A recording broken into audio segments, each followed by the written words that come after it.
जिंदगी जीना आसान नहीं होता, बिना संघर्ष की कोई महान नहीं होता, जब तक ना पड़े हथौड़ों की चोट पत्थर भी कभी भगवान नहीं होता। नमस्कार दोस्तों, आप लोग के अपने YouTube channel Mrityunjay study online में स्वागत है। हम मृत्यु शर्मा आप लोग के लिए लेकर आए हैं आज एक नया टॉपिक जो कि इकोनॉमिक्स है। इकोनॉमिक्स का मतलब इसका हिंदी होता है अर्थशास्त्र। आज बहुत ही आसान से आसान भाषा में देखते हैं।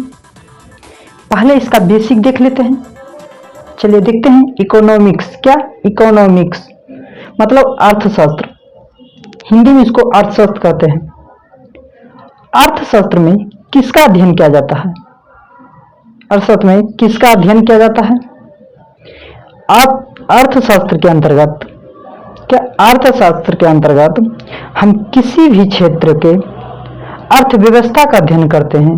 क्या, अर्थशास्त्र के अंतर्गत हम किसी भी क्षेत्र के अर्थव्यवस्था का अध्ययन करते हैं, यानी उसके आर्थिक गतिविधियों के अंतर्गत आने वाले जो भी बातें हैं उन सब का अध्ययन ही अर्थशास्त्र के विषय के अंतर्गत किया जाता है।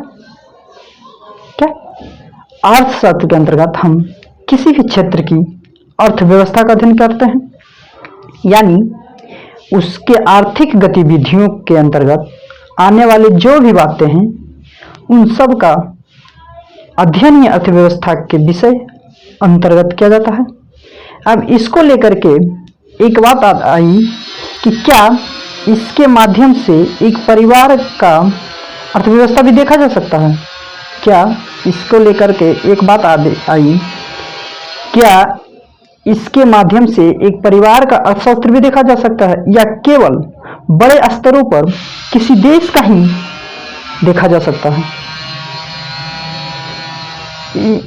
क्या इसको लेकर एक बात आई कि इसके माध्यम से एक परिवार का अर्थव्यवस्था भी देखा जा सकता है, या बड़े स्तरों पर, या केवल बड़े स्तरों पर ही किसी देश का ही देखा जा सकता है।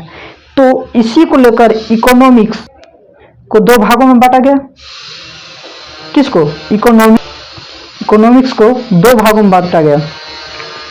यहाँ पहला है मैक्रो इकोनॉमिक। क्या, मैक्रो इकोनॉमिक। दूसरा है मैक्रो इकोनॉमिक को बोलते हैं समशिष्ट इकोनॉमिक, समशिष्ट अर्थव्यवस्था, समशिष्ट शास्त्र। क्या, माइक्रो इकोनॉमिक्स जिसको हम बोलते हैं समशिष्ट। दूसरा है माइक्रो इकोनॉमिक। क्या, पहला था माइक्रो इकोनॉमिक, दूसरा है माइक्रो इकोनॉमिक। इसको हम बोलते हैं सूक्ष्म अर्थव्यवस्था। सूक्ष्म अर्थव्यवस्था, micro economic, micro economic, micro economic, micro economic, micro economic. अब माइक्रो अंदर किसका अध्ययन है? माइक्रो इकोनॉमिक किसके अंतर्गत अध्ययन किया जाता है? माइक्रो इकोनॉमिक के अंतर्गत हम किसी बड़े स्तर के क्षेत्र, यानी हम किसी देश, किसी राज्य, यानी पूरे विश्व की अर्थशास्त्र का अध्ययन करते हैं। क्या, माइक्रो इकोनॉमी, समशिष्ट अर्थशास्त्र। इसके अंतर्गत हम किसी बड़े क्षेत्र के, यानी किसी देश, किसी राज्य या पूरे विश्व की अर्थशास्त्र का अध्ययन करते हैं, जैसे गरीबी, बेरोजगारी, कृषि और उद्योग के सेक्टर का विकास। सभी चीज़ों को बारीकी से अध्ययन किया जाता है। किसमें? माइक्रो इकोनॉमिक में, जिसको हम हिंदी में बोलते हैं समशिष्ट अर्थशास्त्र। इसके अंतर्गत हम किसको अध्ययन करते हैं? हम किसी बड़े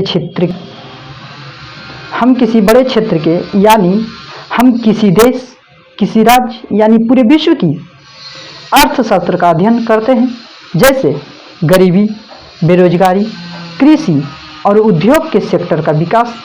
सभी चीज़ों को बारीकी से हम अध्ययन करते हैं।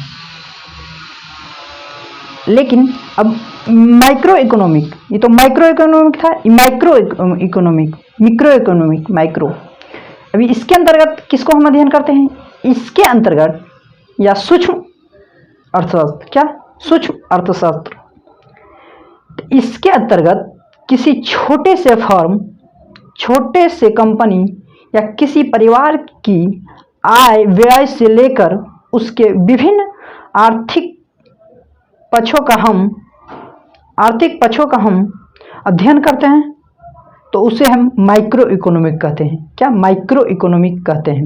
इसके अंतर्गत छोटे से फर्म, छोटे से कंपनी या किसी परिवार के आय से लेकर उसके विभिन्न आर्थिक पक्षों का हम अध्ययन करते हैं, उसे हम कहते हैं माइक्रो इकोनॉमिक।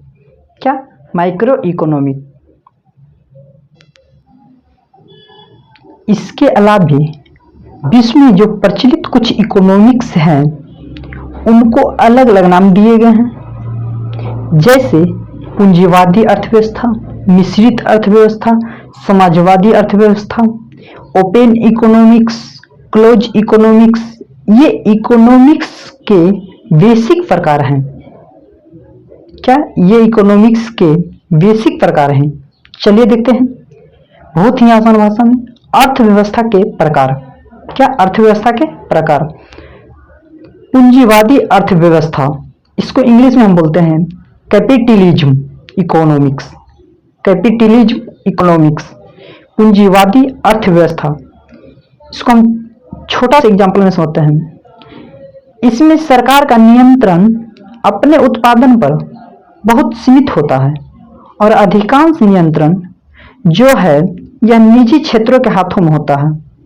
क्या? इसमें सरकार का नियंत्रण अपने उत्पादन पर बहुत सीमित होता है और अधिकांश नियंत्रण जो है वह निजी क्षेत्रों के हाथों में होता है।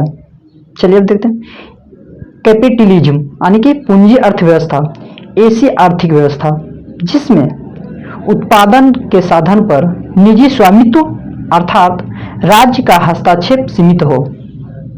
क्या? ऐसी आर्थिक व्यवस्था जिसमें उत्पादन के साधन पर निजी स्वामित्व अर्थात राज्य का हस्तक्षेप सीमित हो। राज्य का हस्तक्षेप सीमित हो।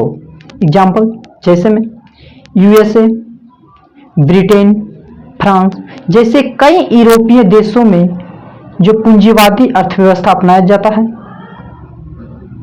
कहाँ कहाँ? यूएसए, ब्रिटेन, फ्रांस जैसे कई यूरोपीय देशों में पूंजीवादी अर्थव्यवस्था अपनाई जाती है। पूंजीवादी अर्थव्यवस्था आज विश्व में अधिकांश देशों में देखने को मिलती है। इस अर्थव्यवस्था को उदारवादी अर्थव्यवस्था भी कहते हैं। किसको? पूंजीवादी अर्थव्यवस्था को। इस अर्थव्यवस्था को हम उदारवादी अर्थव्यवस्था भी कहते हैं। अब आगे देखते हैं। आगे है समाजवादी अर्थव्यवस्था। क्या? समाजवादी अर्थव्यवस्था सोशलिज्म इकोनॉमिक्स, साइकोलिज्म इकोनॉमिक्स वादी अर्थव्यवस्था।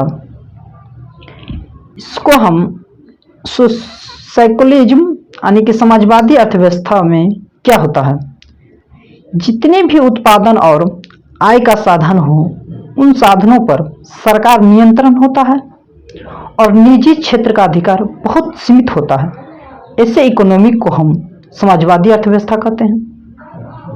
ऐसे इकोनॉमिक्स को हम समाजवादी अर्थव्यवस्था कहते हैं। इस व्यवस्था में धन संपत्ति का स्वामित्व और वितरण राज्यों के नियंत्रण में होता है। क्या? इस व्यवस्था में धन संपत्ति का स्वामित्व और वितरण राज्यों के नियंत्रण में होता है। जैसे रूस में। अब आगे है मिश्रित अर्थव्यवस्था, मिक्स्ड इकोनॉमिक। मिश्रित अर्थव्यवस्था ऐसी अर्थव्यवस्था होती है जहां पूंजीवादी और समाजवादी दोनों के गुण पाए जाते हैं। उसे हम मिश्रित अर्थव्यवस्था कहते हैं। किसे कहते हैं? ऐसी अर्थव्यवस्था जहां समाजवादी और पूंजीवादी दोनों के गुण पाए जाते हैं उसे हम मिश्रित अर्थव्यवस्था कहते हैं। ऐसी अर्थव्यवस्था जिसमें सर्वाधिक एवं निजी स्वामित्व का मिश्रण हो। क्या? सर्वाधिक एवं निजी स्वामित्व का मिश्रण हो। जैसे एग्जाम्पल में भारत। क्या? एग्जाम्पल में भारत। अर्थात निजी संस्थाओं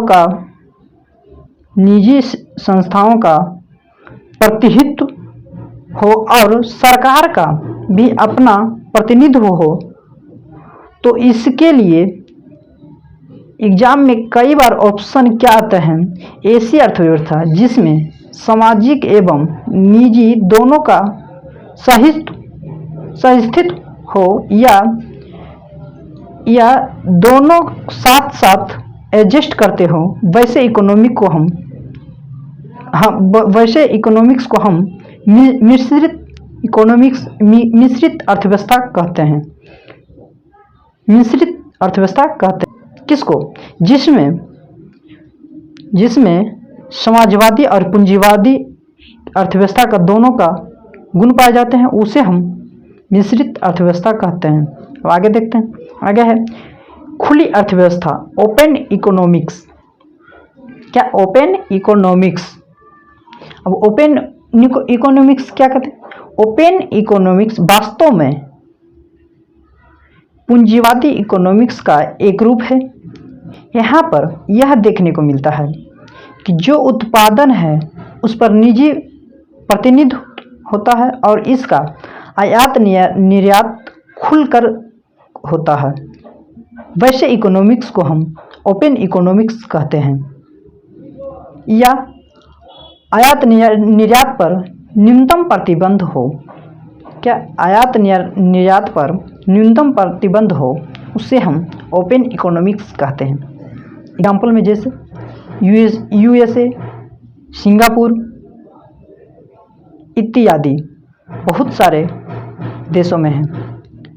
क्या? Open economics. अब है बंद अर्थव्यवस्था। क्या? अब है बंद अर्थव्यवस्था, क्लोज इकोनॉमिक्स।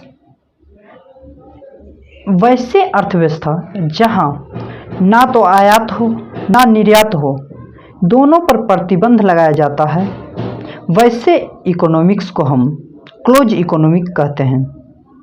वैसे इकोनॉमिक को हम क्लोज इकोनॉमिक्स कहते हैं। जैसे नहीं आयात हो या नहीं निर्यात शून्य हो, नहीं आयात निर्यात शून्य हो, वहाँ पे हम बंद इकोनॉमिक्स या बंद अर्थव्यवस्था कहते हैं। एग्जाम्पल में जैसे उत्तर कोरिया भी पूरा नहीं है। ऐसा नहीं है कि ये व्यापार नहीं करता है, करते हैं, लेकिन सीमित देशों के साथ करते हैं।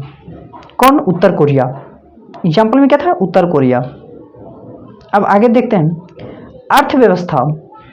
अर्थशास्त्र। क्या? अर्थशास्त्र नामक पुस्तक किनके द्वारा लिखा गया था? किनके द्वारा लिखा गया था? चाणक्य द्वारा। चाणक्य का दूसरा नाम कौटिल्य या विष्णुगुप्त। क्या? चाणक्य, कौटिल्य, विष्णुगुप्त। अर्थशास्त्र नामक बुक किनके द्वारा लिखा गया था, यानी किनके द्वारा रचना किया गया था? चाणक्य द्वारा।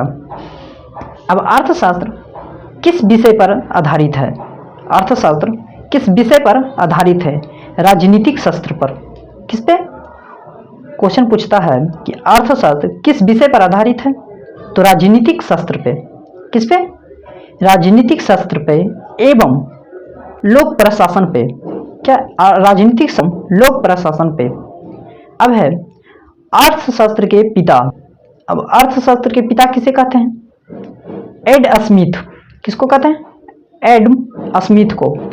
अब इन्होंने कुछ बुक लिखे थे, जो कि इन बुक के माध्यम से बताएं कि बुक का नाम था वेल्थ ऑफ नेशन, जो कि 1776 में लिखे थे। कब लिखे थे? 1776 में। बुक का नाम क्या था? बहुत ही महत्वपूर्ण है, बहुत बार ये एग्जाम में पूछता है। क्या? कि बुक का नाम है वेल्थ ऑफ नेशन। इसके माध्यम से बताएं कि अर्थशास्त्र धन का विज्ञान माना जाता है।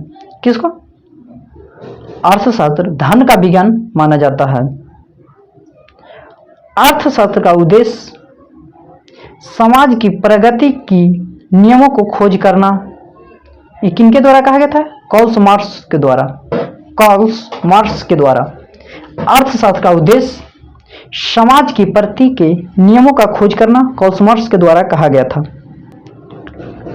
अर्थशास्त्र को लेकर कुछ अन्य विद्वानों ने अपने अपने बातों कहें और अपने अपने पुस्तकें भी लिखें, जहां से कई बार कुछ प्रश्न आ जाते हैं, जैसे कार्ल मार्क्स जिनकी पुस्तक है दास कैपिटल, जो कि 1867 ईस्वी में प्रकाशित हुई थी।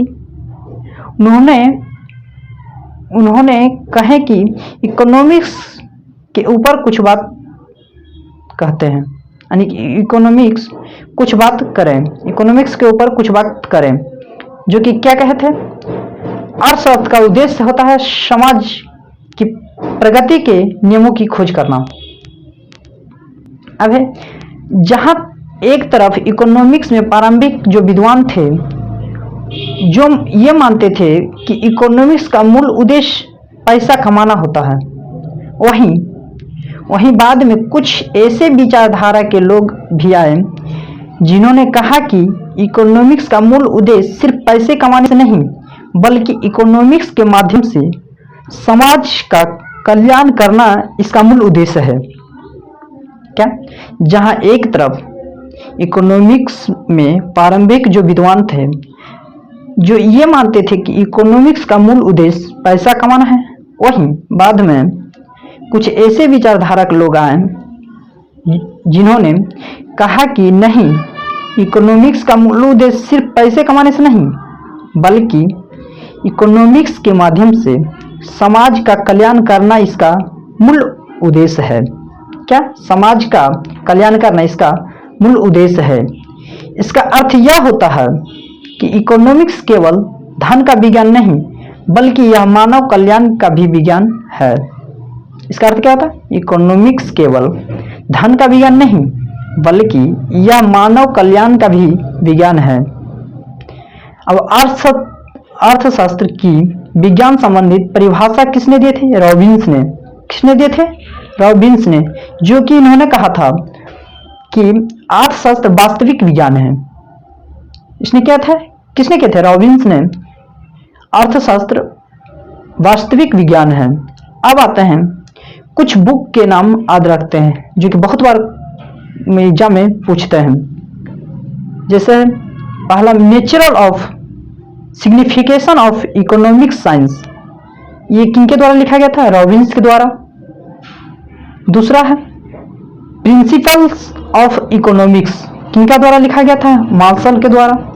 फाउंडेशन ऑफ इकोनॉमिक्स एनालिसिस, सैमुएल्सन के द्वारा लिखा गया था। किनके द्वारा? सैमुएल्सन द्वारा। अब एक पुस्तक का नाम पहले भी बताए थे, क्या? Wealth of nation. ये बहुत ही महत्वपूर्ण है। किनके द्वारा लिखा गया था? एडम स्मिथ द्वारा। कब लिखा गया था? 1786 में। दास कैपिटल किनके द्वारा लिखा गया था? कार्ल मार्क्स द्वारा। कब लिखा गया था? 1867 में। जय हिंद, जय भारत। आज के लिए इतना ही। मिलते हैं अब अगले वीडियो में। यदि वीडियो आपको अच्छा लगा होगा तो लाइक, शेयर, सब्सक्राइब और कमेंट जरूर।